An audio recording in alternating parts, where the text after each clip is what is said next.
cardíaca con base en el gasto cardíaco. Y comentábamos, poco frecuente que aparezcan insuficiencias de alto gasto. Me van a decir, bueno, pero si hay hipertiroidismo, hay anemia, ¿por qué no es frecuente?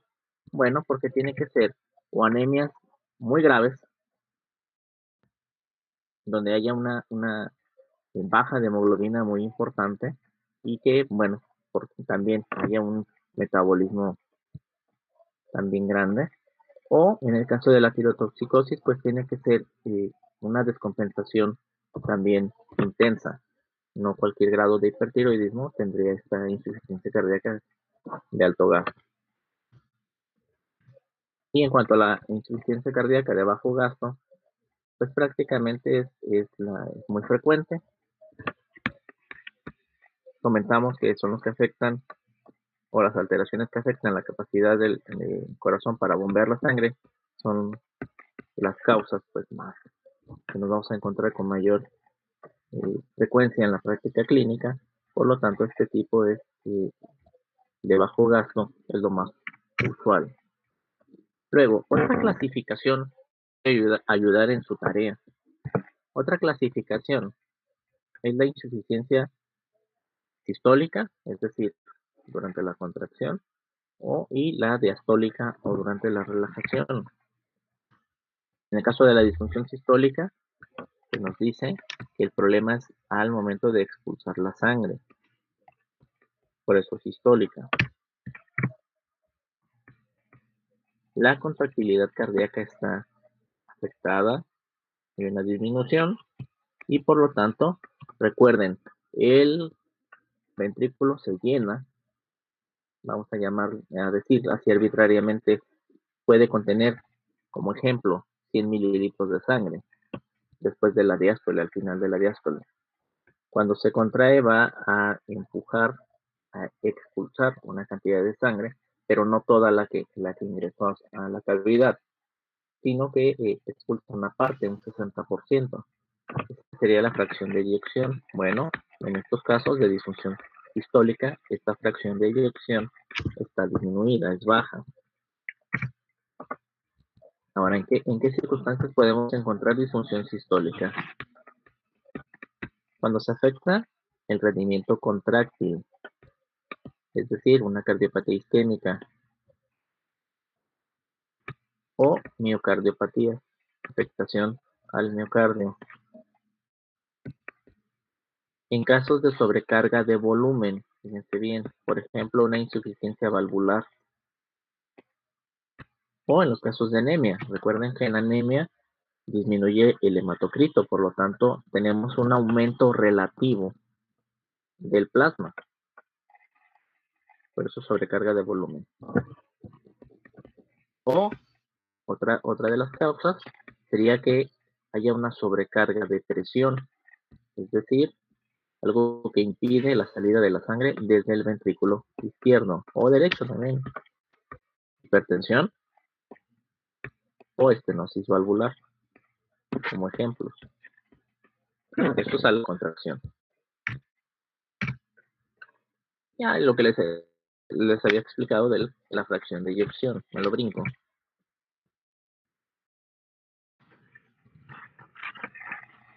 Aquí, llegamos hasta aquí. Los síntomas, entonces, en pacientes con disfunción sistólica, se deben a que está bajando el gasto cardíaco.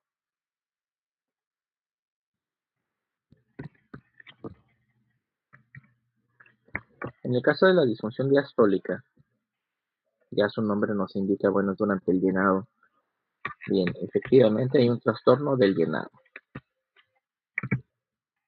Y aquí vamos a encontrarnos que corresponde a 40% de todos los casos de insuficiencia cardíaca congestiva.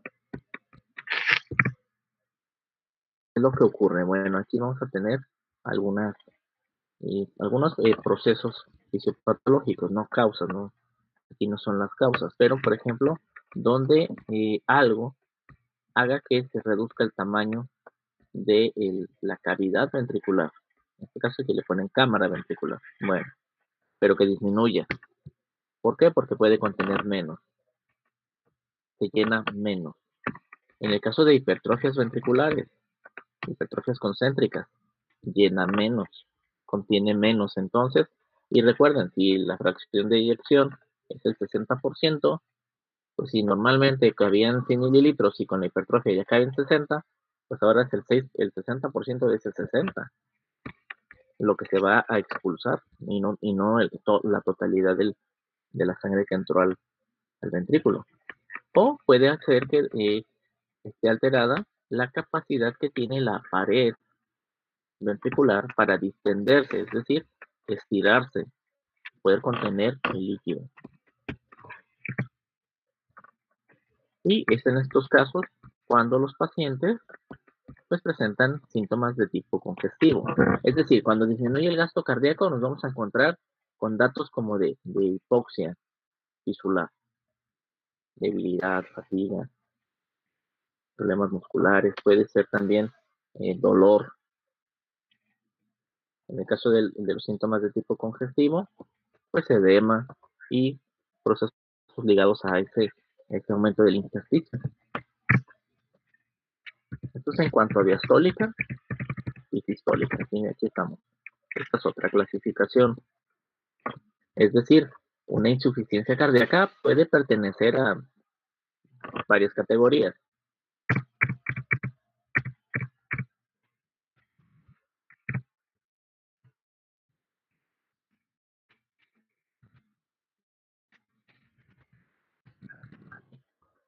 Ahora fíjense, vamos todavía con la disfunción diastólica. En caso de que sobrevenga taquicardia, pues se disminuye el tiempo para que se llene el ventrículo y por lo tanto vamos a encontrar que los pacientes tienen síntomas durante esta actividad, la que está originando la taquicardia. Causas de disfunción diastólica, pues cosas que limiten el llenado del ventrículo, como una estenosis mitral. Recuerden, la mitral regula el paso de la sangre desde aurícula izquierda hacia ventrículo izquierdo. Si está estenosada, no permite el paso. Por otra parte, ya habíamos comentado, hipertrofias miocárdicas pueden disminuir el tamaño de la cavidad ventricular. Por ejemplo, una hipertrofia por problemas pulmonares, sería ventrículo derecho. Y puede ser también que haya un retardo en la relajación diastólica. Por ejemplo, durante el envejecimiento, que nuevamente voy a hacer mi anuncio ya tantas veces presentado, de que no es tanto la edad como tal, la edad nada más nos da una pauta, pero el hecho de llegar a cierta edad no significa que voy a tener todo lo que se achaca a el estereotipo de las personas que están en esa edad. Aquí, en más que envejecimiento, yo le pondría como disminución de la capacidad o disminución para mantener la homeostasis que se da con el proceso de envejecimiento. ¿Por qué hay un retardo en la relajación diastólica? Bueno, en principio de cuentas hay una alteración contráctil. Luego vamos a encontrarnos con disminución de células del nodo sinoauricular. ¿Ah? Y eso también nos da problemas. ¿Por qué? Porque llega a ser una bradicardia.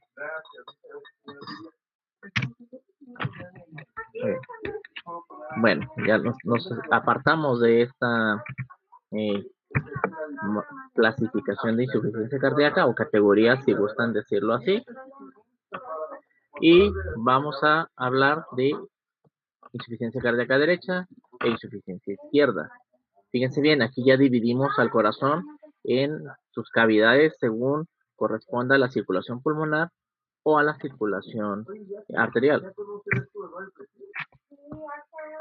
Bien, en este caso, recuerden, habíamos comentado, se ve al corazón como una bomba, pero en realidad no es una sola bomba, sino que son 4 bombas, 2 del lado derecho, 2 del lado izquierdo. Y se habla de que están conectadas en serie. una detrás de otra, si se gusta ver de esa manera. Y bueno, para funcionar de manera efectiva, hay que mantener el mismo volumen minuto, es decir, lo mismo que eyecta ventrículo derecho lo va a eyectar ventrículo izquierdo. ¿Por qué? Porque el volumen que eyecta el lado derecho, el ventrículo derecho, se va a oxigenar en pulmones y así regresa a cavidad izquierda. Bien, en este caso, fíjense bien, algo muy importante, como están conectadas en serie, una falla en cualquiera va a generar falla en todas.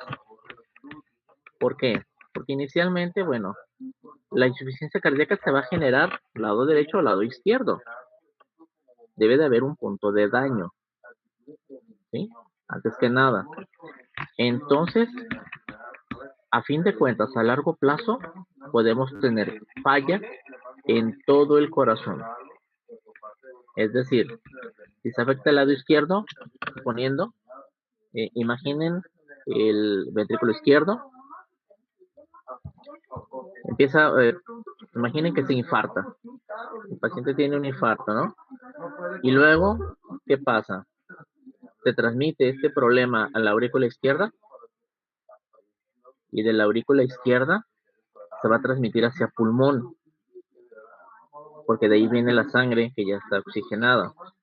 Se va a congestionar el pulmón inicialmente, pero entonces esta congestión a nivel pulmonar va a originar que los capilares se congestionen todavía más y posteriormente esto se va a transmitir, o esta presión se va a transmitir hacia ventrículo derecho.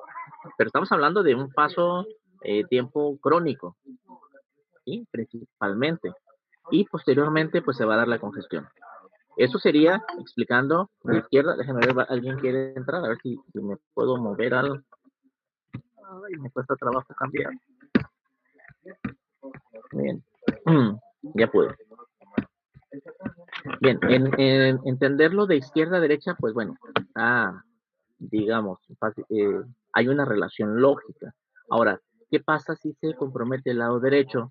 ¿Cómo se afecta el lado izquierdo? Bueno, ahora imaginemos lo siguiente, habíamos dicho, debe de haber un mismo volumen minuto entre ambos ventrículos. ¿Sí? ¿Qué pasa? Entonces se daña el corazón derecho, el ventrículo derecho es el dañado. Pues inicialmente vamos a ver un paciente que tenga síntomas congestivos, ¿sí? O datos congestivos, edema principalmente, vamos imaginando que tiene edema en piernas y que posteriormente pues deja de mandar un volumen constante hacia pulmones para que sea oxigenado ese volumen. ¿Qué le pasa al lado izquierdo? Al lado izquierdo le están pidiendo, ¿sí? Es decir, va a haber hipoxia tisular y se va a ver comprometido entonces el lado izquierdo porque el volumen que llega desde pulmones no es el mismo volumen que le están requiriendo. De manera que va a llegar, en cierta manera, a ocasionar también datos de hipoxia tisular, no solo de congestión. Por eso es que están muy relacionados. Y aunque hablamos, pues, insisto, del corazón como una sola bomba, pues en realidad son 4 bombas conectadas. El daño en cualquiera de ellas va a originar daño a las demás. Permítanme conectar la compu, que ya se está acabando la batería.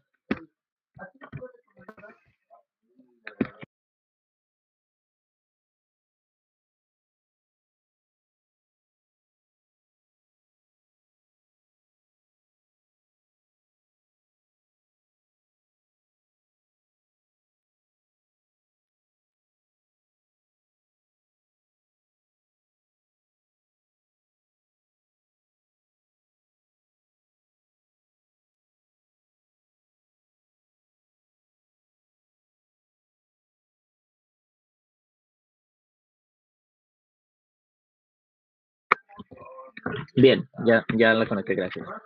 Sigamos. Bien, nos vamos a enfocar en esta clasificación porque de aquí es donde parten las manifestaciones. Vamos entonces con insuficiencia cardíaca derecha. Atención, como recordatorio, El corazón bombea sangre desoxigenada hacia la circulación pulmonar, ya lo hemos comentado. Bien, en este caso, cuando hay insuficiencia, la sangre se va a acumular en el sistema venoso. Pensemos, venas cavas inferior, superior, de la vena cava hacia la vena hepática, por ejemplo, se va a congestionar el hígado, posteriormente la porta, y a partir de ahí las siguientes, las tributarias de la vena porta. Y por otras venas, las ilíacas y de ahí a las piernas se va a transmitir esta presión. Por eso aquí hablamos de congestión.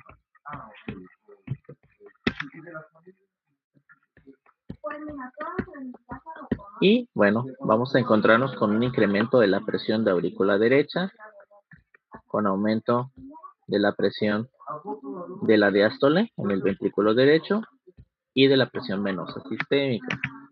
Fíjense bien, esto nos va a dar ciertas manifestaciones. Cuando lleguemos al apartado manifestaciones, vamos a desempolvar esto que estamos hablando. Y bien, un efecto importante entonces de la insuficiencia cardíaca derecha, como dice aquí y que ya estábamos comentando, es el desarrollo de edema periférico o edema en declive, que ya lo habíamos comentado al inicio del curso, pero lo volvemos lo retomamos, lo recordamos. Recuerden que el edema en declive lo que hace pues es seguir la posición del cuerpo, es decir, actúa según las fuerzas de gravedad. Entonces, si la persona está de pie, pues el edema se va a tobillos, a las piernas. Si la persona se acuesta, se recuesta, pues el edema va a seguir la posición del cuerpo, la fuerza de gravedad, y va a tender a irse hacia glúteos, hacia zona lumbar. Por eso edema en declive. Fíjense bien, congestión en dónde. Bueno, habíamos hablado, se transmite por la vena cava inferior y esto va a congestionar la circulación. Es plácnica, se llama, no es plénica. Plénica es del vaso, es plácnica es del abdomen, cavidad abdominal. Entonces vamos a tener congestión de vísceras. Principalmente, ¿cuál es la primera que se va a congestionar? El hígado, aquí está. Primero el hígado. Y luego, esto va a generar hepatomegalia. Y puede haber dolor en cuadrante superior derecho. Recuerden que cuando se distiende la cápsula de Gleason es cuando duele el hígado. Entonces los pacientes con insuficiencia cardíaca derecha se quejan de una molestia inespecífica en cuadrante superior derecho. Atención, no es un dolor así de que, ay, me duele intenso, es un dolor muy agudo y no puedo. No, es un dolor de cierta intensidad media que más que nada se reporta cuando el paciente te lo comenta, te lo reporta como un dolor molesto, pero no incapacitante. Ahí lo tiene, está constante. ¿Eh? Ahora, también el hecho de hablar que se congestionan vísceras, si se está congestionando el hígado, ahora imaginemos nuevamente en la mente, tengamos la imagen de una vena porta que está recibiendo a las venas esofágicas, a las venas gástricas y a las venas intestinales. ¿Hacia dónde se va a transmitir la presión? Pues hacia la mucosa de esas estructuras que ya comenté, al tubo digestivo. Pueden ocurrir varices esofágicas, aunque no me ha tocado ver pacientes con insuficiencia cardíaca con varices esofágicas, más que nada son los que tienen cirrosis, pero en teoría puede pasar. ¿Qué es lo que sí he visto? La congestión de la mucosa gástrica. Cuando se congestiona la mucosa gástrica, el paciente tiene también un malestar epigástrico poco, digamos, poco diferenciado, en el sentido que el paciente te lo describe como una molestia también vaga, difícil de describir, como si tuvieran indigestión, como si fuera a tener gastritis, es una molestia inespecífica. Pero, ¿qué es lo que ocasiona la congestión? A su vez, bueno, hay una falla en la digestión. Recuerden que también en el estómago se llevan a cabo pues, la digestión química, la digestión física, absorción de ciertos nutrientes, en este caso serían ácidos grasos de cadena corta, los que se absorben, y pues hay una falla inicialmente. La mucosa falla también en secretar productos para la digestión, y pues de allí comienza una falla nutricional de estos pacientes. ¿Qué otra cosa ocurre? Bueno, el paciente se siente lleno rápidamente porque la mucosa está congestionada, está distendida. Bien, y esto incide pues en el estado nutricional. Nos vamos hacia el tubo digestivo, duodeno, intestino delgado en sí.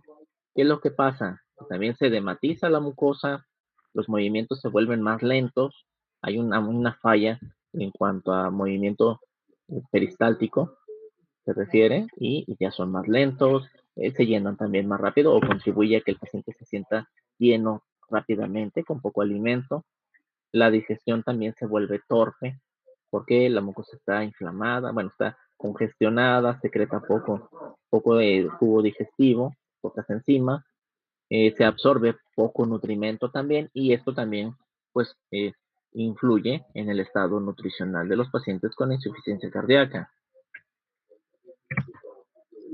Ahora, si la insuficiencia cardíaca se vuelve grave y pasa a tiempo, es prolongada, vamos a encontrar que el hepatocito no solamente se va a ver congestionado, sino que va a sufrir una necrosis.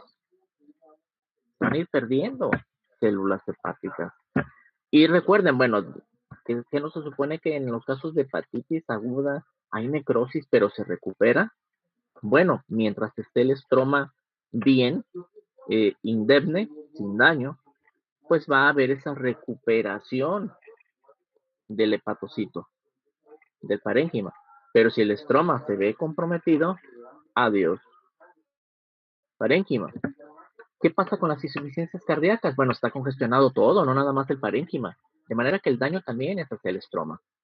Y ahí puede haber entonces una reparación del parénquima pues no tan eficiente como sería en otros casos. Puede llegar a ocurrir un cambio cirrótico. De hecho, le llaman cirrosis cardíaca. En mi vida he visto un paciente con cirrosis de origen cardíaco. Nunca me ha tocado. Cirrosis por alcoholismo, a cantidad, puedo aventar por puños.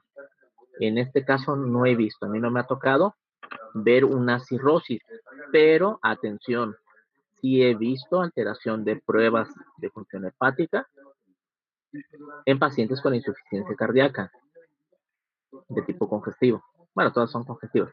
En este caso, insuficiencia cardíaca derecha. Eso sí me ha tocado ver. No han avanzado, o sea, han llegado en buen tiempo a la atención médica para pues detener la insuficiencia cardíaca y detener el daño hepático. En eso es en cuanto a tracto gastrointestinal. Ahora, también hablando todavía de la porta, ya no del hígado o de las vísceras, hablando de la circulación portal. ¿Alguien quiere ingresar? Permítanme.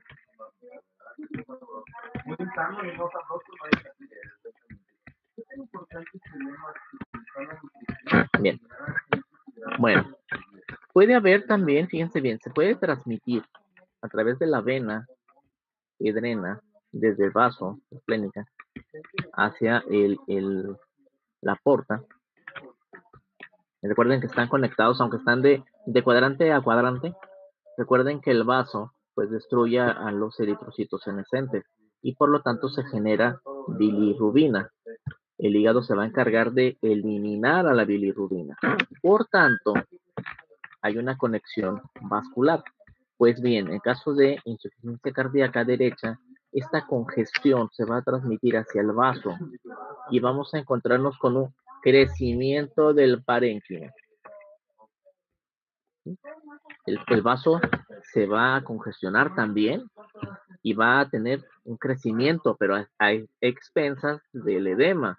Es decir, vamos a encontrar una esplenomegalia y los datos o las cosas que estén ligadas a la esplenomegalia. Secuestro de plaquetas, fallas en la coagulación. Bueno, en la hemostasia por parte de las plaquetas. También la circulación portal, al verse afectada, va a transmitir a su vez, a través de las venas tributarias, esta presión, y de allí esta presión se va a transmitir a capilares. Y recuerden, aumentándose la presión hidrostática capilar, pues ocurre salida de líquido al intersticio, es decir, se puede generar edema. En este caso, desde los capilares pasa a la cavidad peritoneal y se hace un edema grande, se va acumulando líquido en la cavidad abdominal. Y recuerdan que eso se llama ascitis. Cuando vimos la clase de edema, de hecho les puse una foto de un paciente con ascitis, un abdomen prominente. Se notan las venas en la circulación superficial.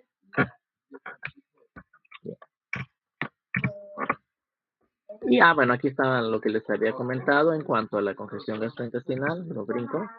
Y bueno, vamos a cambiar de zona anatómica, pero seguimos con la congestión del sistema venoso. En la insuficiencia cardíaca grave, recuerden, la congestión se transmite, o mejor dicho, la presión se transmite hacia el sistema venoso. Vena cava inferior, vena cava superior. Para abdomen, estuvimos hablando de vena cava inferior.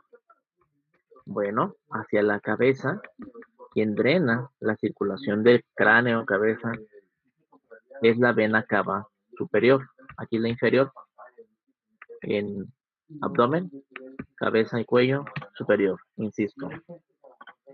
Y hay unas venas que podemos nosotros observar, son las yugulares. Bien, en el caso del paciente con insuficiencia cardíaca grave, la vena yugular se distiende. Y atención, aquí nos dice que en la grave que se observa. Sí, esto es en casos graves. Puede ser que el paciente está de pie, está sentado y es notorio su vena yugular. Es eh, muy evidente que está distendida la vena yugular. Bien, en casos menos graves, podemos tener reflujo hepatoyugular. En propedéutica les van a decir cómo se obtiene el reflujo hepatoyugular. Vamos a recostar al paciente o pedirle al paciente que se recueste. Le vamos a poner unas almohadas de manera que su cabeza quede elevada respecto al resto del cuerpo. Que el tronco, la cabeza y el tronco, adopten una posición como de un ángulo de 45 grados, más o menos. Una elevación. Sí, una elevación de 45 grados. ¿Qué es lo que pasa? Bueno, así, si la insuficiencia cardíaca es moderada o de mediana gravedad, puede verse un llenado de la vena yugular, pero solamente cuando se adopta la posición así, recostado con elevación de la cabeza y el cuerpo unos 45 grados respecto a la cama donde lo está recostando. Bueno, en otros casos, ¿qué es lo que se puede hacer? Usando la palma de la mano, vamos en el borde de las costillas, en el borde costal, cuadrante superior derecho, vamos a comprimir la zona hepática por unos segundos, unos cuantos segundos, que es lo que vamos a notar nosotros con esa presión en el lado hepático. Bueno, vamos a observar cómo poco a poco la vena yugular se va distendiendo, se va congestionando. Soltamos, quitamos la presión del abdomen y se quita o deja de verse la vena yugular porque ya no está distendida, ya no tiene la presión. Eso que se hace así se llama presión, o digo, reflujo hepato-yugular. Y es otra manera de observar precisamente esta congestión que estamos aquí viendo. Bueno, insuficiencia cardíaca derecha, todos los datos apuntan a congestión, no se les olvide. Y bueno, también la congestión implica alguna parte de hipoxia tisular, precisamente por distenderse, por el edema intersticial. Entonces vamos a tener quizá fallas en cicatrización, sobre todo en piernas.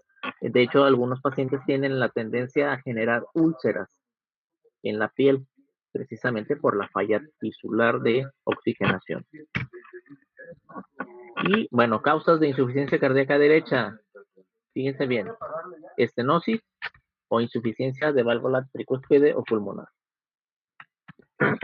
Infarto del ventrículo derecho, comentábamos, ¿no? Se infartó el ventrículo derecho. Alguna miocardiopatía hacia el ventrículo derecho, alguna afectación. Y atención, ¿se acuerdan que habíamos comentado? Bueno, se van a transmitir o la falla en una sola válvula va a generar problema en otra. Bueno, la insuficiencia cardíaca izquierda puede generar insuficiencia cardíaca derecha. A fin de cuentas, lo que habíamos comentado, termina por ser afectada el lado derecho. Y bueno, aquí nos ponemos enfermedad pulmonar aguda o crónica, embolia pulmonar o la hipertensión pulmonar nos van a generar insuficiencia cardíaca derecha. Esta se va a denominar cor pulmonale, es decir, en latín, corazón pulmonar. Insuficiencia cardíaca, yo diría insuficiencia cardíaca pulmonar o de origen pulmonar. Bueno, hacia el lado izquierdo. Vamos a hablar ahora de la insuficiencia cardíaca izquierda y qué es lo que se relaciona con esta falla, porque de eso va a depender los síntomas, o van a depender los síntomas, las manifestaciones. Y recuerden que el lado izquierdo lo que hace es movilizar la sangre que le llega ya oxigenada desde el pulmón y mandarla hacia las demás estructuras tisulares para que se nutran. Y en este caso, pues la alteración de la función lleva a una disminución del volumen cardíaco minuto, disminución del gasto cardíaco, y vamos a encontrarnos con que van a aumentar la presión de fin de diástole, hablando del ventrículo, y la aurícula izquierda, con lo cual se va a transmitir la presión hacia la circulación pulmonar. Atención, acabamos de decir congestión. ¿Por qué aquí aparece de nuevo? Bueno, porque el otro es una congestión que está fuera de la circulación pulmonar, porque el ventrículo derecho es el encargado de enviar la sangre hacia ese circuito, pero como está afectada la capacidad de bomba derecha, no llega la sangre a la circulación pulmonar. Pero en el caso de la insuficiencia cardíaca izquierda, ahí sí vamos a tener una congestión de la circulación pulmonar. Allí sí se ve afectado este circuito. ¿Por qué? Porque quien recibe la sangre que viene desde ahí, desde el pulmón, es la aurícula izquierda. ¿Sí? El ventrículo izquierdo, si está afectado, va a generar presión sobre la aurícula y la aurícula a su vez la va a transmitir hacia la circulación pulmonar. Entonces, en los capilares pulmonares va a aumentar la presión hidrostática, porque no pueden drenar con la suficiente rapidez y les está llegando de parte del ventrículo derecho. Ese sigue mandando, ¿sí? Ese sigue enviando su sangre, la cantidad de sangre que está normalmente enviando ahí. Entonces el líquido va a pasar, va a ser filtrado a través de las membranas capilares y se va a acumular en el intersticio. Y así se va a desarrollar edema pulmonar. Y esto nos va a dar unas manifestaciones. ¿Cuáles son las causas más frecuentes de insuficiencia cardíaca izquierda? Infarto agudo del miocardio o miocardiopatías, afectación del miocardio. Ahora veamos, ya en conjunto, aquí está dividido, ¿no? Insuficiencia cardíaca izquierda, insuficiencia cardíaca derecha. Pero comentábamos, se pueden dar o van a ocurrir casi al mismo tiempo. Primero se afecta a un lado y luego termina por afectar al otro. ¿Cuáles son las manifestaciones entonces de insuficiencia cardíaca congestiva? Y aquí, antes de avanzar, me gustaría recalcar lo siguiente. Nosotros vimos una serie de clasificaciones de insuficiencia cardíaca, pero si nos ponemos a revisar, vamos a englobar, o sea, las categorías solamente son para dar una característica o para recalcar una característica. Sin embargo, si nosotros nos fijamos, una causa de insuficiencia cardíaca, pues se va a, digamos, agrupar en alto gasto, en bajo gasto, a su vez en diastólica, sistólica y a su vez en derecha e izquierda. Sí, no es que en este paciente hay insuficiencia cardíaca derecha y ya. O sea, puede ser de bajo gasto, de alto gasto, o puede ser sistólica, diastólica.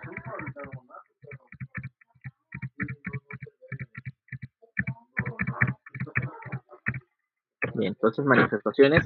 Y en conjunto, pues estamos hablando que la insuficiencia cardíaca pues se denomina congestiva y ahí se agrupan ya todos las clasificaciones de insuficiencia cardíaca. Ahora, vamos a las manifestaciones. Lo primero, la retención de líquido y edema, de la cual ya hablamos y que está muy relacionada con insuficiencia derecha. Bueno, en este caso hay un aumento de la presión hidrostática capilar. Número 1, la circulación periférica, si es caso de insuficiencia cardíaca derecha. Y ya dijimos pulmonar, si se trata de insuficiencia cardíaca izquierda. Bueno, ¿qué más? ¿Por qué se daría la retención de líquido y edema? ¿O qué contribuye a la retención de líquido y edema?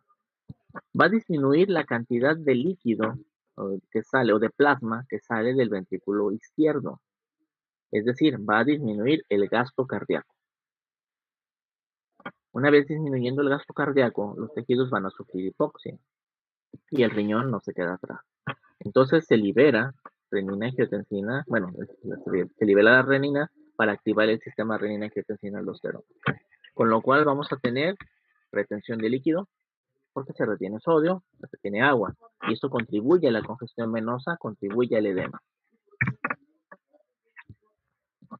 Bueno, además del origen del edema, algo importante es que ese edema, ya dijimos, sigue o tiene que ver con la posición del cuerpo, obedece a la posición del cuerpo, sigue las fuerzas de gravedad. Por lo tanto, cuando el paciente se recuesta, esta circulación o este edema, mejor dicho, se regresa por las piernas y puede llegar a glúteos, a zona lumbar, aparentemente se quita. Pero bueno, ¿a dónde voy? En las noches, acuérdense que hay una relajación de los vasos, ya no tienen tanta contracción, músculo liso. Hay un descenso de la actividad del sistema nervioso simpático, aumenta la del sistema parasimpático. Por lo tanto, pues menos catecolamina, menos vasoconstricción. Tenemos una menor vasoconstricción. Se relajan los lechos vasculares. Entonces es reabsorbido algo del líquido de edema, el líquido que está en el intersticio. Y como tal, pues ese exceso de líquido tiene que ser eliminado. ¿Y a dónde es enviado? Al riñón. ¿Y por qué nicturia? Bueno, porque en la noche el paciente se levanta a estar orinando porque precisamente el edema se está reabsorbiendo. De hecho, hay casos donde el síntoma que más predomina es este de nicturia. No se observa ningún otro dato, así que tú digas, ¿por dónde puede estar el daño? Pero la nicturia es muy notoria y es precisamente o está representando la reabsorción de líquido de edema en la noche, precisamente por la relajación de los lechos vasculares. Como dice aquí, incrementa el volumen cardíaco minuto, incrementa el flujo sanguíneo renal y por lo tanto aumenta la producción de orina. Atención, fíjense bien, aumenta el volumen urinario que se emite por la noche. En casos de infección, el paciente se puede levantar muchas veces a orinar, pero no orina cantidad grande, son cantidades pequeñitas. Ese es otro síntoma, ese es otro dato. Aquí, en este caso, lo que incrementa es el volumen de orina. ¿Sí? Iguala al volumen que se produce en el día, incluso puede llegar a superarle.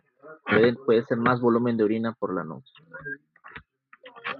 Conforme avanza la insuficiencia cardíaca y si se deja avanzar, vamos a encontrarnos con que disminuye la cantidad de orina que se fabrica, vamos a decir, que se produce. ¿Por qué?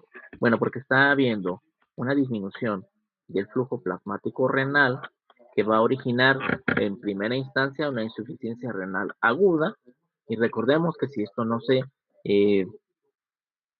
detiene, es decir, no es tratado a tiempo, va a progresar hacia una insuficiencia parenquimatosa, es decir, vamos a tener daño a las células renales, a la nefrona, con lo cual se van a perder nefrona y el paciente puede tener ya insuficiencia crónica, insuficiencia renal crónica, y por lo tanto disminuye aquí el volumen de orina que se emite. Pero insistimos, signo tardío. En el caso del edema pulmonar o de la congestión hacia el lecho vascular pulmonar, vamos a encontrarnos con distintos síntomas. El más notorio, disnea, falta de aire o hambre de aire.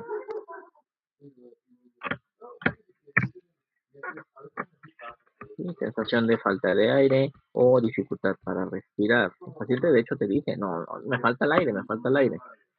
Bien. Ahora vamos a encontrar que es una disnea de esfuerzo, es decir, una falta de aire cuando se hacen esfuerzos. ¿Sí? Se relaciona con el aumento de la actividad. Es decir, el paciente está sentado y no pasa nada. Pero si se levanta, no sé, alguna actividad que será ir a la tienda, hacer el quehacer, puede tener esta disnea. Me voy a estacionar ahí en disnea todavía. En las etapas iniciales de la insuficiencia cardíaca, la disnea va a ser con esfuerzos muy grandes, ¿sí? que requieran, digo, sí, con esfuerzos grandes, perdón, me estoy confundiendo. Por ejemplo, caminar ciertas distancias. Es que yo antes caminaba 3 cuadras y como si nada, y ahora camino las 3 cuadras y siento que me empieza a faltar el aire. Y ya no se diga si llego a 5 o a 6, me tengo que detener a jalar aire, porque me falta. Bueno, es una disnea de un esfuerzo grande. O antes yo podía hacer el quehacer, trapeaba, barría primero, luego trapeaba y como si nada. Ahora empiezo a barrer y falta el aire. O bueno, ya estoy por terminar de barrer, me falta el aire. Y lo mismo para trapear. Y antes podía bien. Bueno, disnea de mediano esfuerzo. Y ya si avanza la insuficiencia cardíaca, se vuelve más grave. Puede llegar a ser una disnea de pocos esfuerzos, de pequeños esfuerzos se llama.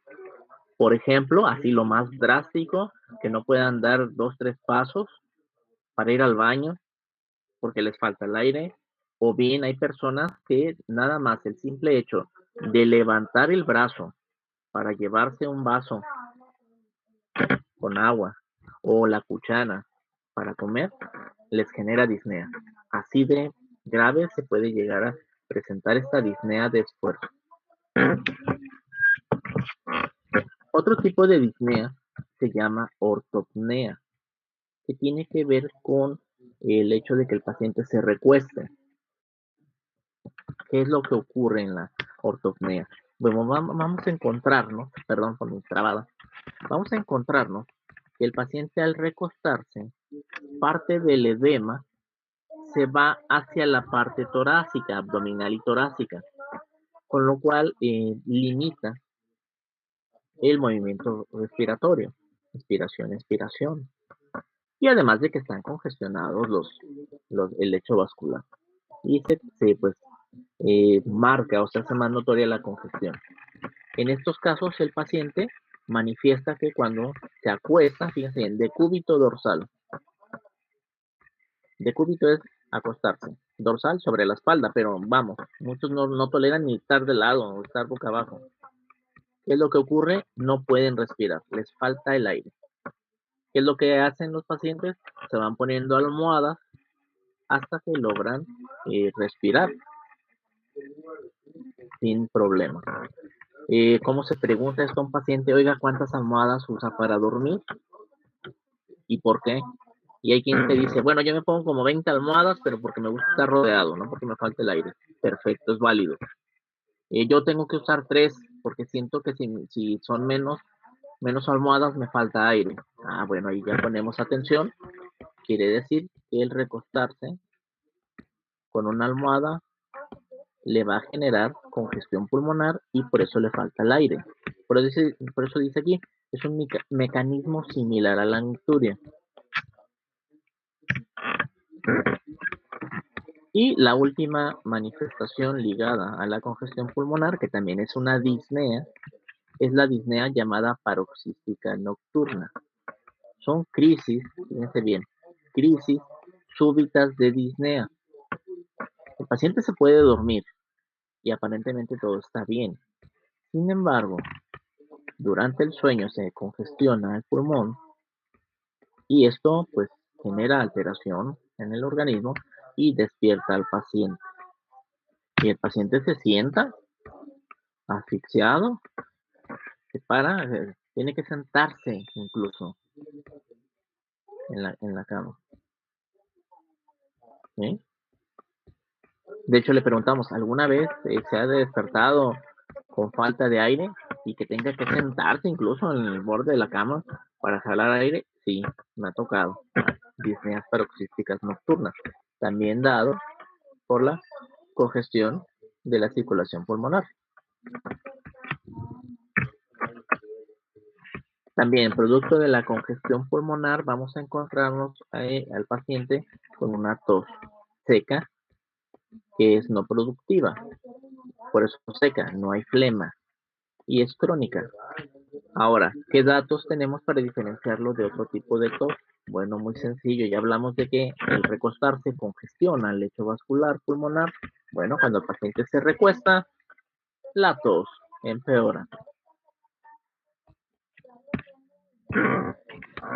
Y en otros casos podemos encontrarnos que de tan severa la congestión o tan grave la congestión capilar puede congestionar mucosa de los bronquios y puede haber ronquidos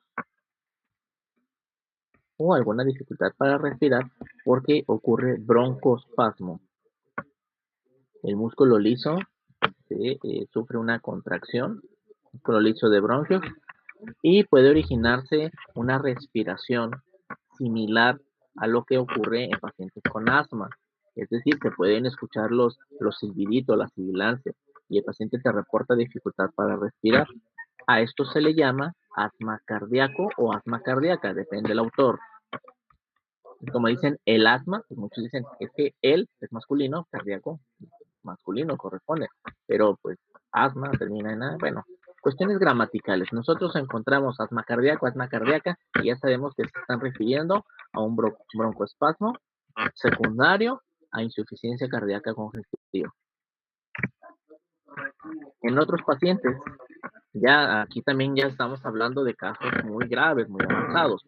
Podemos encontrar una respiración o un tipo de respiración que se conoce como de Cheyne-Stokes, que es una respiración periódica. ¿Qué significa?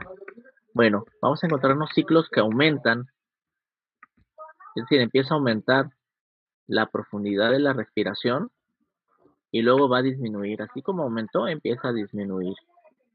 Y luego otra vez otro ciclo donde va aumentando y luego empieza a bajar. Esta es la respiración de Cheyne-Stokes y refleja precisamente las etapas de hipoxia, hipoxemia que va a tener el paciente entre más congestionado esté el pulmón.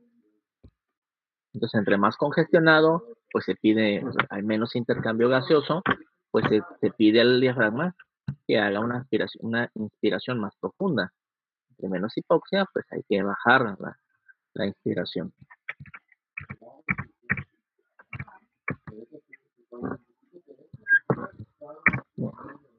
Bueno, producto de la hipoxemia, vamos a... Mande, ¿Me puedes regresar poquito a la otra, por favor? allí. Ahí. Listo, gracias. Bien. Producto de la hipoxia tisular, el paciente tiene cansancio, se siente fatigado, sin ganas de hacer nada, no tendría insuficiencia cardíaca. Bueno, pero así estamos, cansados. Bien, entonces, bueno, insuficiencia cardíaca grave, fíjense bien, grave. El volumen cardíaco por minuto puede ser tan bajo que no llegue sangre al cerebro. Y entonces el paciente tiene dificultad para mantener una concentración, se confunde, se altera el comportamiento. Es más, incluso puede haber síncope. Es decir, se puede desmayar el paciente, ¿sí? Producto de la falla de oxígeno que llegue a la corteza cerebral, en este caso. Bueno, me quedo aquí en esto que estamos hablando del cerebro. También me ha tocado ver, esto sí me lo han relatado, bueno, no lo he visto yo, pero me lo han relatado los pacientes, en el sentido de que cuando está la insuficiencia cardíaca descompensada, pueden llegar a tener visión borrosa, lo cual pues tiene lógica con lo que está aquí escrito en este párrafo. Es decir, la disminución de oxígeno hacia los nervios pues va a ocasionar alteración, disfunción, y los pacientes lo manifiestan como una visión borrosa. Se compensa la insuficiencia cardíaca y recuperan su visión como la tenían previamente. Y bueno, ya habíamos comentado en esa falla del tubo digestivo, en esta congestión de la mucosa y que lleva a alteraciones de absorción, de digestión, que hay una desnutrición. En el caso de los pacientes con una insuficiencia cardíaca avanzada, ya incluso aquí le ponen terminal, estamos hablando del último grado, vamos a encontrar pacientes con desnutrición porque ocurre esto que se llama caquexia. La caquexia es el consumo de tejido adiposo y de tejido muscular incluso. Es un paciente muy flaquito, muy delgadito, por eso se habla de casos terminales. Pero vamos, en todos los grados va a haber un poquito de fallas de absorción de nutrimentos y de aprovechamiento de los mismos. En otros casos, la hipoxia, que ya lo habíamos visto en insuficiencia respiratoria, este dato, pueden presentar cianosis. ¿Por qué? Porque llega a ser tan insuficiente la sangre que está llegando oxigenada hacia los tejidos y luego a nivel pulmonar la congestión va a evitar una hematosis correcta y va a llegar o va a llevar, perdón, a una hemoglobina insaturada, es decir, con menos sangre, digo, menos oxígeno, hemoglobina con menos sangre, ¿no? No, hemoglobina con menos oxígeno. Y recuerden, dijimos que si se alcanzan niveles de hemoglobina desaturada o insaturada de 5 gramos al menos, es cuando aparece la coloración cianótica. Labios morados, alrededor de los labios, alrededor de la boca también se observa morado, las uñas.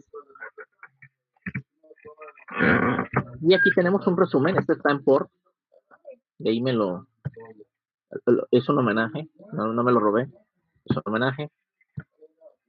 Tenemos síntomas de insuficiencia cardíaca derecha y síntomas de insuficiencia cardíaca izquierda. Veamos. Insuficiencia cardíaca derecha, congestión de tejidos periféricos. Muy bien. Lo cual nos lleva a edema en partes declive, ascitis, congestión hepática y puede haber alteración de la función hepática y congestión del tracto gastrointestinal con anorexia, malestar de tipo gastrointestinal o pérdida de peso.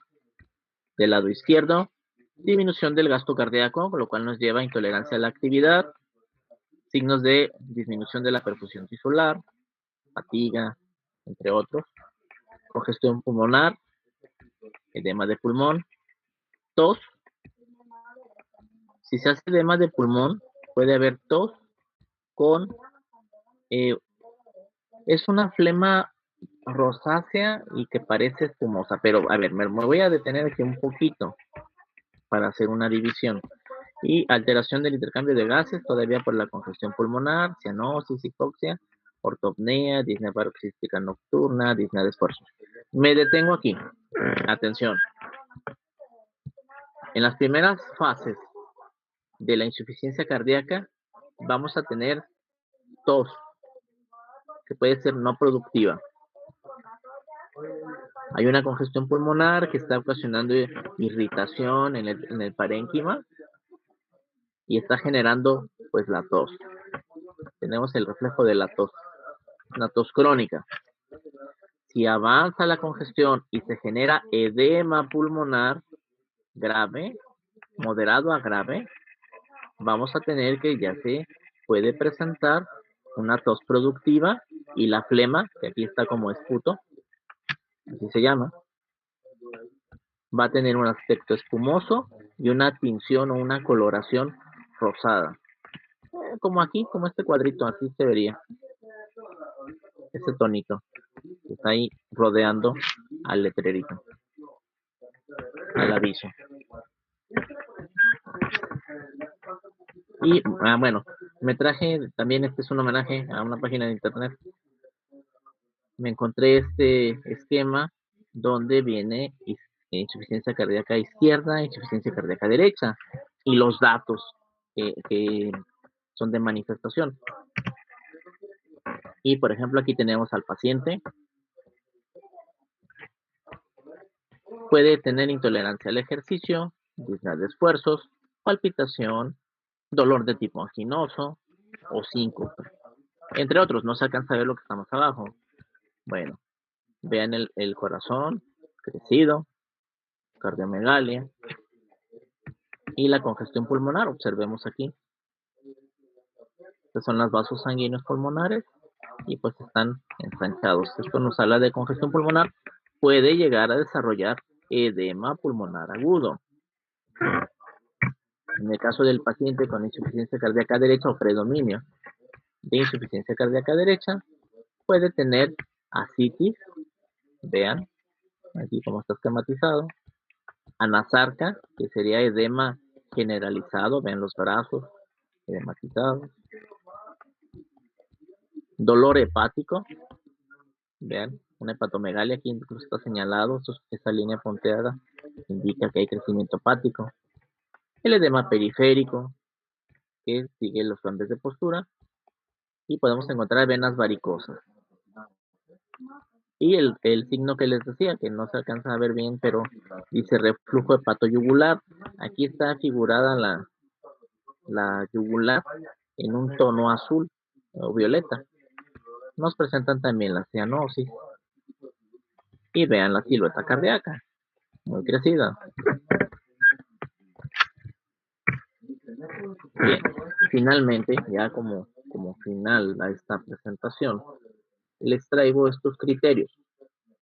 Esto es hasta propedéutica y hasta medicina interna que los deben de ver. A mí me llamó la atención el cuadro para que veamos o lo relacionemos con los datos fisiopatológicos. Y vean, la disnea paroxística nocturna, aquí en criterios mayores, está muy ligada a la congestión pulmonar. Por lo tanto, hicieron un estudio, antes que nada, déjenme decirles que hay una población en Estados Unidos que se llama Framingham, me parece que es Estados Unidos. Bueno, allí hicieron un estudio poblacional, no fue a pocas personas, sino que fue a la población en general, perdón, y observaron una serie de datos que pudieran ayudar a diagnosticar insuficiencia cardíaca. Y de ahí tomaron datos o criterios mayores y criterios menores. Y lo usaron o se hizo una tablita para poder diagnosticar insuficiencia cardíaca con base en estos datos. ¿Cuál es el criterio fisiopatológico? Vamos a verlo nosotros. Entonces, disnea paroxística nocturna está muy ligada a congestión pulmonar. Por lo tanto, ellos lo clasificaron como un criterio mayor. Luego, la distensión venosa yugular es resultado de la congestión sistémica y generalmente anuncia que hay problema del ventrículo derecho para recibir el retorno venoso. Por lo tanto, también fue acomodado o fue clasificado como criterio mayor, perdón, la distensión venosa como un criterio mayor. Luego, atención, aquí no lo hablamos, pero aquí lo pongo. En el caso de cuando se está congestionando el lecho capilar pulmonar, puede haber salida de líquido en poca cantidad, por eso decía, bueno, vamos separando edema agudo de pues el edema intersticial. Se va presentando en inicio un edema hacia las partes intersticiales que puede ser escuchado con el estetoscopio como estertores crepitantes.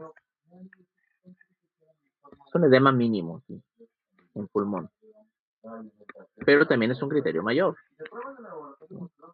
Bueno, la cardiomegalia, pues bueno, también criterio mayor. Y si incrementa la presión hidrostática capilar, vamos a tener edema agudo de pulmón, es decir, el espacio alveolar se llena de agua. Fíjense bien, el espacio alveolar se llena de agua. No es lo mismo tener crepitantes, donde hay un poquito de líquido ahí en el intersticio, hay un poquito de líquido en los alveolos, poquito, que es audible con el estetoscopio, ¿sí?, a encontrarnos una zona donde totalmente el espacio alveolar está inundado. Se acumuló tanto líquido, tan severa la presión, que puede generarse edema agudo de pulmón, ¿sí? Bien, y este es el que se va a manifestar con una tos, con una flema o con un esputo de color rosado y un aspecto espumoso. Bien, criterio mayor también. Luego nos ponen ritmo de galope. S3, no sé si lo vieron en fisiología, los ruidos cardíacos se representan con la letra S y el primer ruido es S1, el segundo es S2. Bueno, aquí vamos a encontrar un tercer ruido, un S3. ¿Por qué? Porque hay un intento de compensación por parte del sistema nervioso simpático, se libera adrenalina, noradrenalina, la catecolamina, y entonces se oye un ritmo de galope, como si fuera un caballo corriendo. De hecho, ya lo he escuchado. A mí ya me ha tocado escuchar ese ritmo de galope. Son 3 tonos y pareciera que el corazón, en vez de corazón, pues hay un caballo ahí adentro, en el tórax del paciente.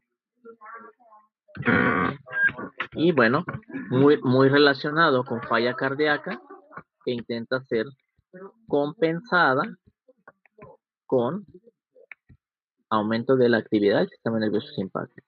Por eso, criterio mayor. Luego aquí es presión venosa yugular. Voy a regresar tantito. Y aquí nos presentan la presión venosa. La están midiendo. Bueno, pero acá imaginen la presión venosa yugular. En la medición aquí. Bueno, alcanza a los 16 centímetros de agua. Y aquí el reflujo hepatoyugular positivo. Ya vimos por qué se considera un criterio mayor. Porque directamente nos está hablando de que hay un problema del ventrículo derecho para recibir al retorno venoso. Bien, y entonces aquí nos dice, por lo menos un criterio mayor. Bueno, ya si encontramos 2 o más, pues estamos frente a una insuficiencia cardíaca. Ahora, vámonos a los criterios menores. ¿Por qué criterios menores? Porque no son no tienen ese peso para ser determinantes en el diagnóstico de una insuficiencia cardíaca. Bueno, vamos a ver lo siguiente. Como criterio menor, edema de miembros inferiores. Bueno, edema de miembros inferiores, edema de piernas, puede haber en varices. Una insuficiencia venosa puede generar edema de miembros inferiores. Exceso de estrógeno puede ocasionar edema de miembros inferiores. Por eso este es un criterio menor. Tos nocturna. Bueno, así como se generan los crepitantes por la congestión del lecho vascular pulmonar, pues también puede aparecer tos nocturna. pero no es la única causa de tos nocturna. Tos nocturna puede ser por sinusitis, puede ser por rinitis. Bueno, pacientes asmáticos pueden tener tos nocturna. Entonces, como tiene más posibilidades, pues se considera un criterio menor. Lo mismo la disnea de esfuerzo. Pacientes con EPOC, con bronquitis crónica, con enfisema, pueden tener disnea de esfuerzo. Bueno, aquí hepatomegalia, un criterio menor.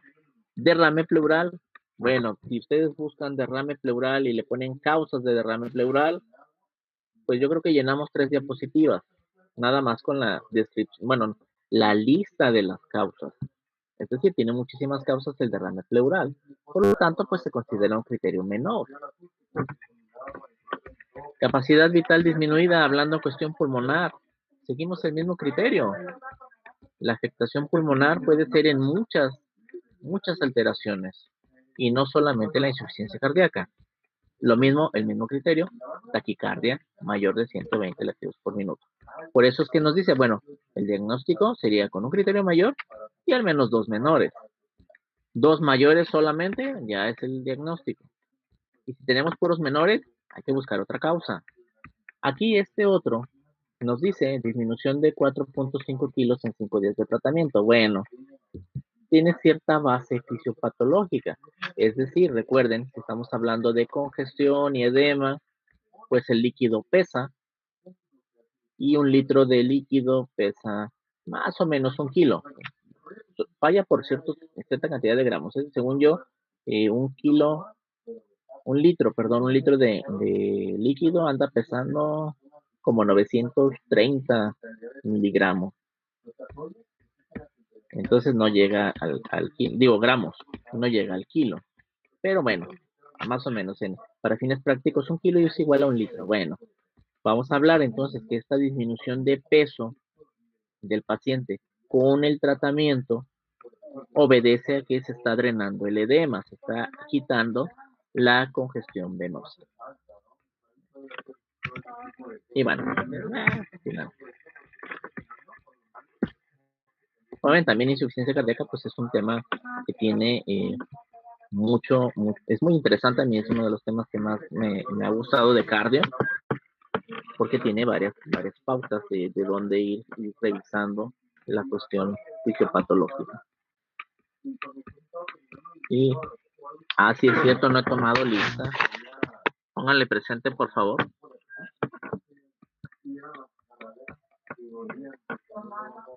Muy bien. ¿Dudas de insuficiencia cardíaca? ¿Comentarios? ¿Algo que hayan leído?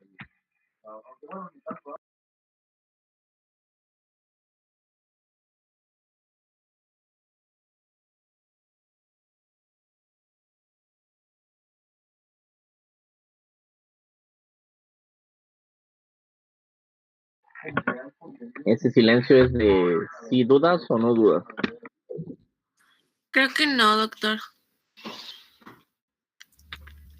Bueno, yo tenía una duda, pero es algo como un poquito relacionado a lo que estaba comentando de que la insuficiencia cardíaca puede provocar insuficiencia respiratoria. ¿Por qué a los pacientes con COVID los ponen entonces en esa posición cuando están intubados? Bueno, la respuesta es en el ventilador. Es decir, el problema respiratorio vendría dado por, recuerden, vimos que es una neumonía de tipo intersticial, neumonía intersticial. Por lo tanto, hay una dificultad para absorber oxígeno en el sentido de una falla de la membrana, de la difusión a través de la membrana capilar. Bien, entonces el poner un ventilador, además de aliviar la carga que tiene el diafragma, pues va a aumentar la cantidad de oxígeno que hay en el espacio alveolar, con lo cual va a facilitar la difusión. Que de hecho, bueno, al estar con el ventilador se le pone cuántas respiraciones por minuto debe de tener el paciente, luego le ponen cuánto oxígeno debe de contener o cuánto le va a estar fluyendo, y esto entonces garantiza que haya un gradiente de concentración alveolar elevado, con lo cual se da la hematosis. Desconozco hasta qué punto puede ser afectado el corazón en casos de COVID. No sé qué tan grave sea la afectación por parte del virus hacia la estructura cardíaca. No te podría yo decir así muy adecuadamente eh, cómo se afecta el Casi corazón. siempre cuando hay fallo pulmonar, es cuando, bueno, relacionado, si hay fallo pulmonar es cuando pueden caer como paro cardíaco, ¿no? Por una acidosis, no Sí, sé, bueno, metabólica. ajá, aquí habría algo ligado a eso que tú estás comentando, es decir, hay una relación directa, pero o sea, el hecho o sea, yo entendí la pregunta en el sentido de que el paciente lo ponen en decúbito dorsal, le ponen el ventilador y puede haber una implicación cardíaca. Como les comento, no desconozco qué tanto se afecta el corazón en el caso de la infección por COVID, pero lo que sí podremos suponer es que el ventilador pues suple, en este caso, el sistema respiratorio. Vamos, no hay un esfuerzo pulmonar, no hay un esfuerzo muscular, no pulmonar. No hay esfuerzo del diafragma, no hay esfuerzo de los músculos accesorios. Por lo tanto, se está llevando a cabo la hematosis sin haber cansancio o fatiga muscular, que de entrada, bueno, garantiza una adecuada oxigenación, y si hay una buena oxigenación de la sangre, una normoxemia, entonces no vamos a tener activación del sistema nervioso simpático, con lo cual las frecuencias cardíacas se van a mantener basales, 60, 70 latidos por minuto. Por ahí es donde yo me imagino que por eso es que se los ponen en esa posición, porque no hay una afectación tan directa a la función cardíaca. Y además, bueno, la oxigenación y la ventilación pues garantizan que no haya una liberación de catecolaminas que pueda llevar a taquicardia, fatiga muscular, vasoconstricción, principalmente. Eso es lo que yo deduzco desde acá donde estoy, porque yo nunca he visto un paciente con COVID, no estoy trabajando en área COVID.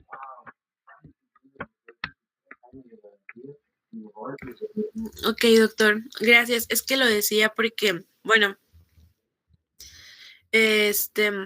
un familiar acaba de salir y entonces lo dejaron así, le decían que lo más que aguantara, no estuvo hospitalizado ni nada, pero le decían que lo que más aguantara en esa posición, y pues bueno, ella aguantaba 8 horas y dice que era muy cansado, pero que los doctores le decían que pues era lo mejor para ayudar a los pulmones. Por eso pensé que tenía como algo que ver, una función como de que podía hacer hematosis mejor, no sé, la verdad. Desconozco por qué le dijeron eso. La verdad, más que nada, si nos atenemos a lo que estamos viendo, pues el hecho de estar en decúbito dorsal y sin almohadas o una sola almohada puede presionar más hacia el pulmón, en el sentido de limitar la expansión torácica. No desconozco por qué le hayan pedido que adoptara esa posición. Y no se me viene a la mente explicación alguna lógica.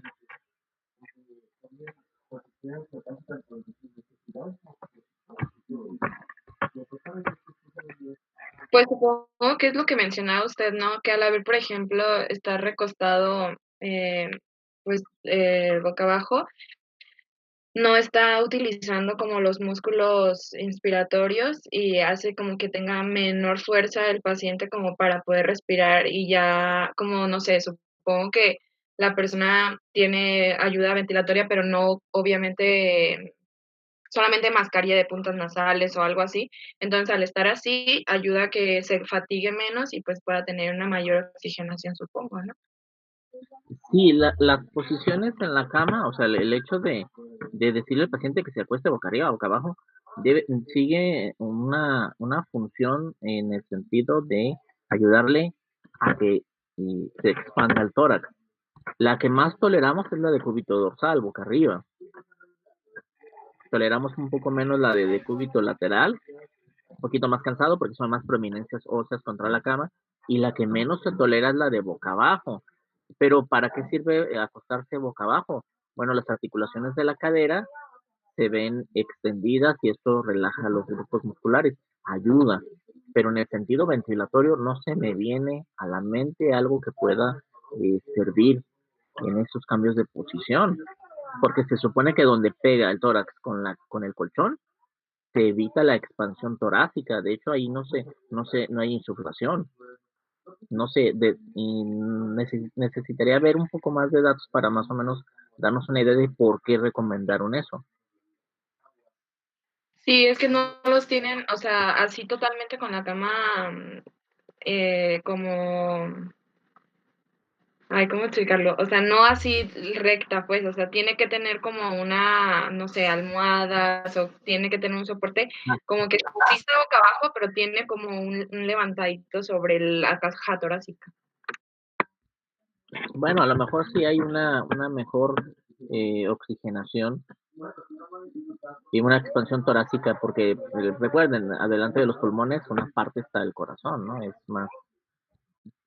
como que menor la expansión hacia esa zona, hacia el diámetro anterior que al posterior. Pudiera ser, pero insisto, yo ahí sí desconozco porque no, pues no, afortunadamente no estoy en área COVID, porque tengo a mi mamá ya adulta mayor y pues bueno, la estoy cuidando en lo máximo que puedo. Pero sí, ese dato sí se los debo, ese lo voy a investigar. Gracias, doctor. Doc, Sí, diga. este, yo leí hace poquito que ahorita con lo del COVID, en Pakistán y también bueno, no me acuerdo bien, pero creo que era allá por esos rumbos, estuvieron utilizando mucho la terapia respiratoria con adultos mayores y con personas que pues estaban con COVID y am, usaban ese tipo de posición, Medio Oriente, usaban ese tipo de posición que estaban mencionando esta Sonia para ayudar a la ventilación, puesto que algunas veces hay una inflamación en los pulmones y eso ayudaba como a destensar o algo así decía el artículo, pero normalmente se utiliza cuando, o sea, esa posición se utiliza cuando el paciente pues tiene mucho moco u obstrucciones en su pulmón, pero no sé si sea algo parecido a lo que usted está explicando, porque yo la verdad me vino a la mente ahorita con lo que usted está diciendo, pues ese artículo. Bueno, pareciera ser que no sé, yo no me he dado cuenta, no lo he hecho consciente, pero yo me imagino que hay más expansión del tórax con la inspiración hacia la parte posterior, hacia la parte inferior, digo, anterior. Entonces, cuando el paciente lo recuesta, la posición más cómoda es boca arriba, pero tiende a afectarse la expansión torácica por efecto del colchón. El colchón está apretando, es una fuerza que impide la expansión torácica. Y es lo que yo me imaginaría, que bueno, se facilita la expansión torácica de esa manera. Pudiera ser, si es que es más hacia la parte pulmonar. De hecho, es lo que yo me he fijado a veces que tiende a verse que se eleva, bueno, que se expande el tórax en sus dos polos, antero posterior, pero no sé si sea mayor. Ahí es donde me faltaría pues un poco más de información. Tiene cierta lógica si así lo manejan, ¿no? De facilitar la expansión torácica para que facilite la inspiración pulmonar. Bueno, suena con cierta lógica. Me faltaría verificarlo en la práctica.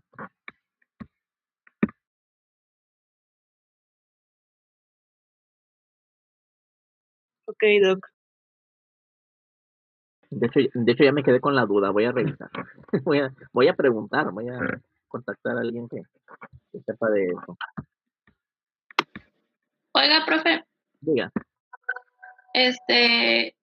ayer en la tarea del examen, en el pH, yo le puse, o sea, la cantidad y después le puse pH en letras y me la marcó como mal. Bueno, es que no había considerado esa posibilidad. Pero si pusiste el número como tal, o sea, bien el pH, bueno, ya revisando yo que te equivocaste, pues ya puedo ver que pusiste bien la cifra y que pues nada más te falló el ponerle el pH, o sea, ponerle esas letritas, pero no hay problema. Bueno, gracias.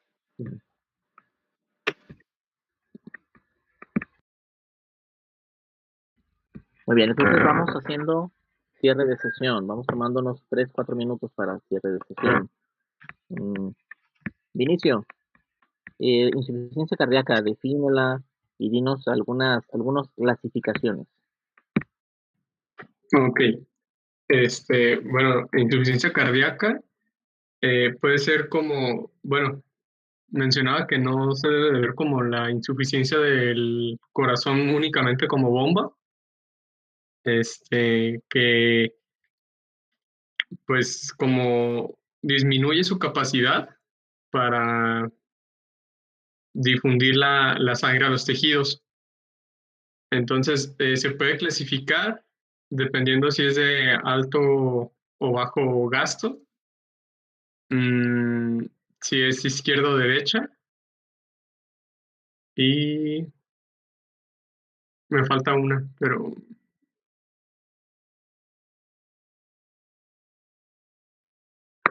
Muy bien, yo pregunté algunas clasificaciones y ya dijiste 2. Muy bien. Sebastián, de hipertrofia, ¿qué nos puedes comentar? De hipertrofia cardíaca.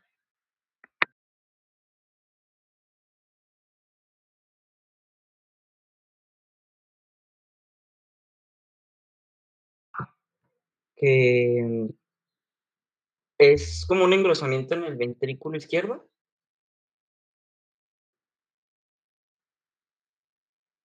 Sí, es un engrosamiento en el ventrículo izquierdo. Muy bien, pudiéramos añadirle un mecanismo de adaptación a largo plazo. ¿Qué más?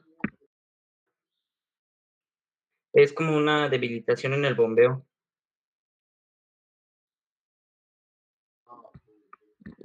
Bueno, se supone que es para aumentar la fuerza, pero bueno, ¿qué más? ¿Qué más? ¿Qué más recuerdas?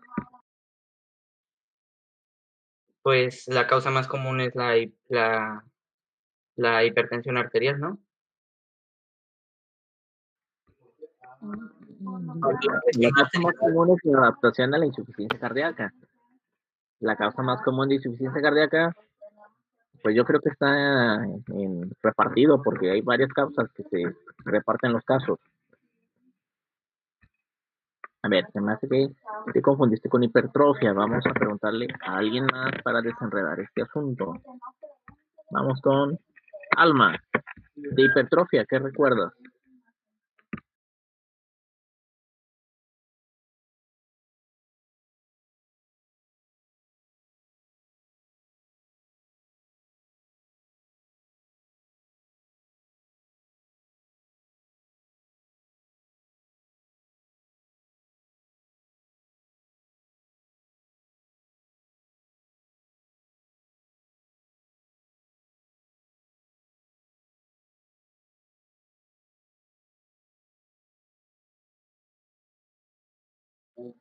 Axel, ¿tú qué recuerdas de hipertrofia?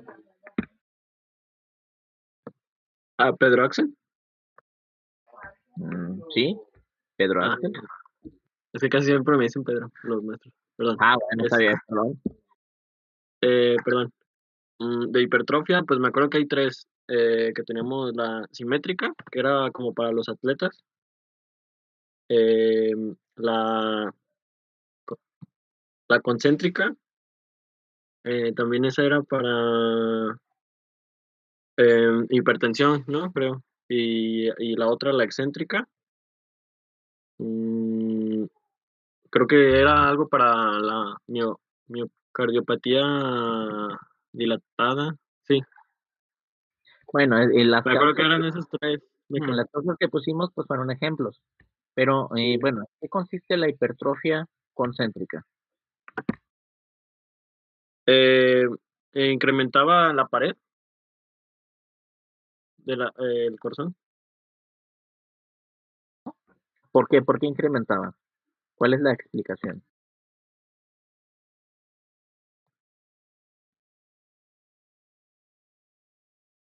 Mm,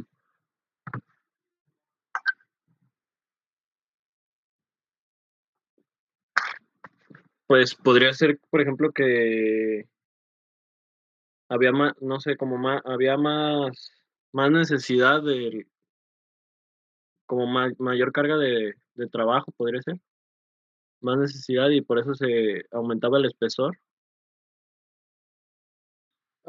Muy bien, aquí se necesita más fuerza, por eso incrementa el número de fibrillas, pero digamos de forma paralela, porque se necesita generar más fuerza contráctil.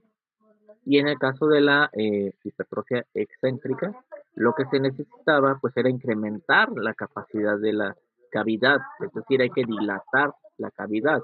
Por eso las fibrillas se acumulan una después de otra, es decir, como en fila. Y esto incrementa la cavidad, no el grosor de la pared, sino el tamaño de la cavidad. Y recuerden, las hipertrofias pues corresponden a mecanismos de adaptación. Que bien, bueno, hay una hipertrofia fisiológica por el ejercicio, que bueno, esa no ocasiona problemas. Sin embargo, aquí nos enfocamos a las hipertrofias patológicas, donde sí genera pues a largo plazo un daño. Ya vimos que, por ejemplo, entre más dilatado, pues menos fuerza, por lo tanto menor gasto cardíaco. Entre más engrosado la cavidad, pues menos llenado de astólico y por lo tanto, pues menos gasto cardíaco a fin de cuentas. Por eso es que son hipertrofias patológicas.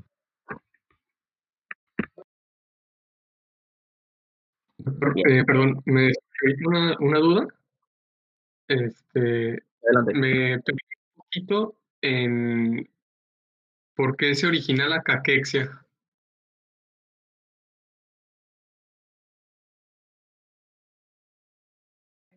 Bueno, muy bien. Tanto rato y apenas voy a poner la grabación. Van a ver que aparece la grabación. Ya nada más para que me pongan presentes, yo les digo cuándo. Es decir, todo lo que anotamos no valió. Ahora sí, ya pónganle presente, por favor. Bien, atención. Contesto la pregunta, ¿por qué la caquexia? Bueno, en principio de cuentas, hay alteración de absorción de nutrimentos por la gran cantidad de edema en mucosa, que evita que haya digestión y que haya absorción de nutrimentos, número uno. Por lo tanto, el paciente absorbe menos nutrientes y requiere utilizar los que tiene almacenados. Luego, recuerden, al momento de que hay hipoxia, se van a activar vías metabólicas alternas. Eso no lo habíamos dicho, pero se tiene que utilizar la vía anaerobia, generar energía. Bueno, se habla de que la insuficiencia cardíaca es una alteración metabólicamente pues estresante. Por lo tanto, pues se quema más calorías, más nutrientes. Y bueno, conforme va avanzando, se va afectando también el hígado, con lo cual disminuye la capacidad de mantener una glucogenogénesis y luego glucogenólisis adecuada. Se tiene que recurrir a la formación de glucosa de nuevo, y esto va a generar consumo de tejido adiposo o tejido muscular. Y por eso el paciente se vuelve caquéxico. Y además de que no come mucho, imagínate a alguien que tenga disnea queriendo comer. ¿Cuánto va a comer? Poco. ¿Por qué? Porque pues le va a generar disnea al comer mucho, ¿verdad? Más que nada. Ok, gracias, doctor. Muy bien. Y respecto, ahorita que me fijo en la grabación, no me vayan a pedir grabación de esta sesión porque apenas lo puse. Me fijé de la del sábado. Traté de subir la Drive y parece ser que de todos modos necesitan permiso, ¿verdad? Es lo que me estoy dando cuenta. Porque la puse en Moodle. Puse un link y parece ser que van a necesitar el permiso. Voy a ver si puedo subirlo de otra manera para no andar con eso de que si le doy permiso o no le doy permiso. Denme tiempo para poder ver, encontrarme otra manera de compartirlo. Quizás me puedo ir por otro,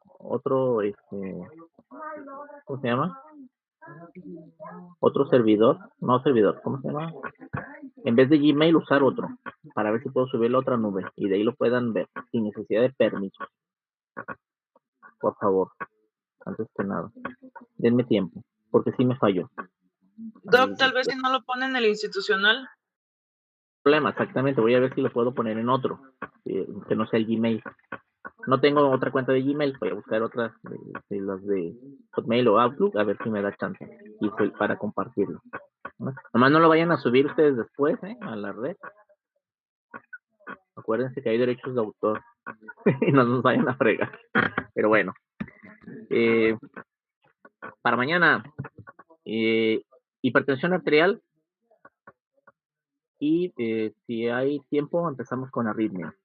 Empezamos a ver arritmia, el tema de arritmia, que ya sería de los últimos de cardíaco, para ya luego continuar con digestivo y luego migrar a nervioso, que ya nos quedan 2 semanas de sesión, nos quedan 2 semanas para aprovechar al máximo. Entonces, para la siguiente sesión, hipertensión arterial, no nos vamos a tardar mucho, no es muy largo. Bueno, quién sabe, a lo mejor hacemos muchas preguntas y podemos tardarnos. Vamos a enfocarnos en hipertensión arterial. Ya si hay tiempo, empezamos con las bases de arritmia. Muy bien. Nos vemos entonces para la siguiente sesión. Lean hipertensión arterial. Doctor, muchas gracias. Bonito día. Bonito día. Nos vemos. Gracias. Luego, Los cuídense. Doctor, disculpe. Mande. Le quería preguntar, para la postvaloración, ¿qué fórmula debemos tener en mente? ¿Recuerdas que en las primeras sesiones vimos ácido base? Ah, sí, pH. Ajá, esa fórmula. Ah, perfecto. Va a ser parecido, ¿no? Sí, nada más hay que sustituir el 6.1, la constante es la pK, y ya los valores de bicarbonato y de CO2 en el orden en que están. Perfecto. ¿Y es opción múltiple o es...? ¿La valoración? Sí. Bueno, que recuerde unas partes sí, excepto la de calcular. En calcular, pues es abierta la pregunta. Ok, Nada, perfecto, doctor. Bien. Muy bien. Cuídese mucho. Sí, igualmente. Mande. ¿Hipertensión cuándo vamos a exponer? Mañana. Mañana les toca. Profe, Mande. o sea, con las presentaciones, como cuando cree que nos toque a shock hipovolémico y eso. Van a ser casi los últimos. Yo creo que de aquí al otro viernes, este viernes en otro viernes, ya estaríamos acercándonos a que ustedes sigan. Ok, doctor, muchas gracias. Muy bien. ¿Ves, Sonia? ¿Qué estoy viendo? Igualmente. Como loca ya haciendo la exposición. Ay. ¿Mande? ¿Qué estoy No, viendo? doctor, perdón. Hasta luego, que esté bien. Gracias. Cuídense. Gracias. Buen día. Buen día, cuídense.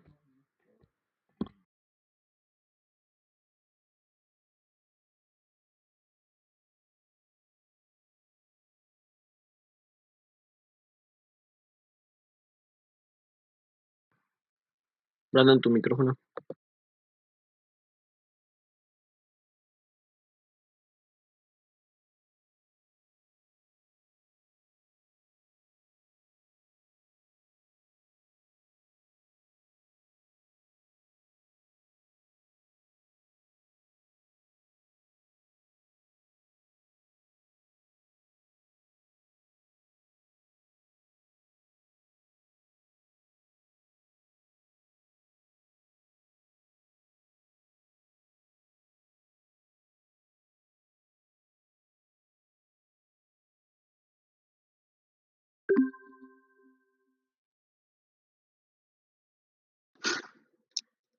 Axel.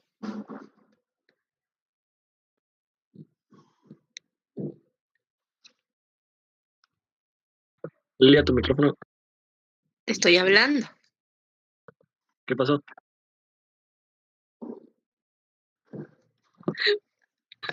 Ya se fue el doc. Oye, estoy esperando tu mensaje. No me llega. Yo también, Lilia. Espérame, eso es todo, ya voy. Ahorita se los mando en cuanto llegue. No, rápido. ¿Dónde estás? en mandado. ¿Mandado de qué? ¿Ontas? Mi abuelita tiene COVID, ya les había dicho, y había ido a llevarle medicamentos. Ah, Pero todo bien. ¿Cómo Sí, sigue? ya